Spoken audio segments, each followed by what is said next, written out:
Hello everybody and welcome to Theory Pop, taking a refreshing look at the movies, games and TV shows you love. Today's subject is Blackwood Crossing, and we'll be unveiling the identity of the most mysterious character in the game, Rabbit Boy. But first, let's establish some background for anyone who hasn't played the game. Obvious spoiler alert. You play as Scarlett, a teenage girl on a train journey with her younger brother Finn. The game starts out pleasantly enough, with Finn playing Simon Says with his older sister while exploring the train corridors. As the game progresses, it becomes clear that Scarlett and Finn are not on any normal rail journey. People wearing strange masks appear, trees start growing in the middle of a carriage, and they are transported to a mysterious island in the centre of a lake. It is slowly revealed that Scarlett and Finn are orphans and were raised by their grandparents. Finn died in the lake, and Scarlett needs to help him move on. The masked characters Scarlett encounters during her journey to help Finn are all figures from Scarlett and Finn's lives. Their parents, who Finn can barely remember, their kind and loving grandparents, Scarlett's ex-boyfriend Cameron, and Finn's teacher and a classmate from school. Each of the characters have connections to the siblings' lives, all except one, the Rabbit Boy. Rabbit Boy doesn't seem to fit with the group of characters present. Finn has a definite dislike for Rabbit Boy, telling Scarlett he is trying to take her away from him. He wants to take you away from me. Scarlett has no idea who Rabbit Boy is, treating him with suspicion through most of the journey. He is the only unknown character on this train, with everyone else's names or identities revealed early on in the game. Rabbit Boy is an anomaly. Why is he here? What link does he have to Finn and Scarlett? Let's take a closer look at him. On first glance, Rabbit Boy appears to be a young child, around the same age as Finn. They are a similar height and build, and he speaks with a child's voice. We can't see any facial features because, like everyone else Scarlett encounters, he is wearing a mask. But we can see what he is wearing. Rabbit Boy's clothing appears to be a child's sailor suit, similar in style to those sometimes worn by children in the late 1800s and early 1900s. This gives us a possible time period Rabbit Boy might come from, but if we look closer, we get another clue.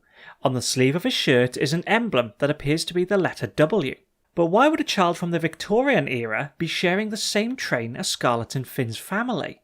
To answer that, we need to explore Finland. No, not Finland, though I would love to explore that country sometime. No, I'm talking about Finland. Finn brings Scarlett to his island to play a game of hot and cold while looking for hidden pieces to repair some broken decorations and features. While searching, Scarlett finds a large statue of a man named Samuel Walden. Finn describes him as, I think it's the dad of the family that owned this place, before they stopped coming. Searching the sides of the statue's plinth reveals an emblem engraved into the stone.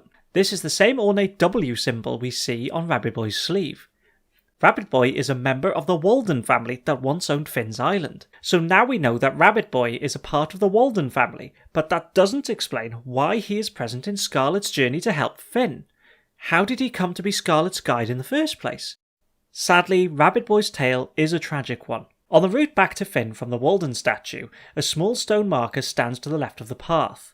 On the marker is engraved the name of Isaac Walden and the years of his short life, 1886 to 1894. Coming back to this part of the island later reveals a hidden cave, and upon entering, Finn tells Scarlett Isaac died here.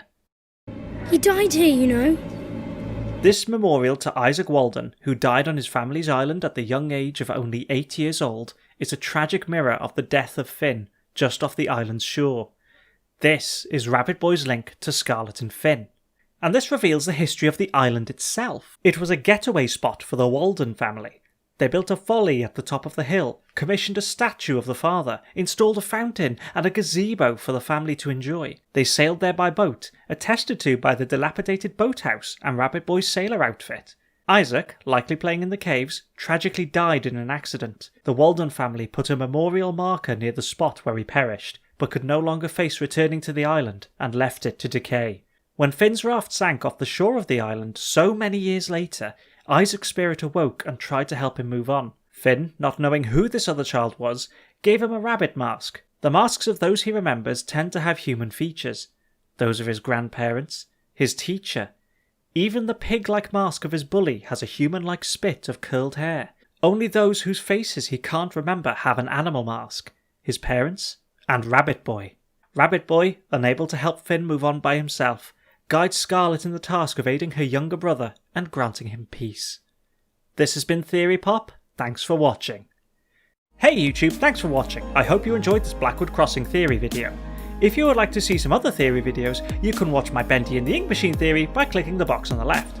Or for a Steven Universe theory, click the one on the right. Hit subscribe to keep up to date with the latest theories, and I will see you in the next refreshing episode of Theory Pop.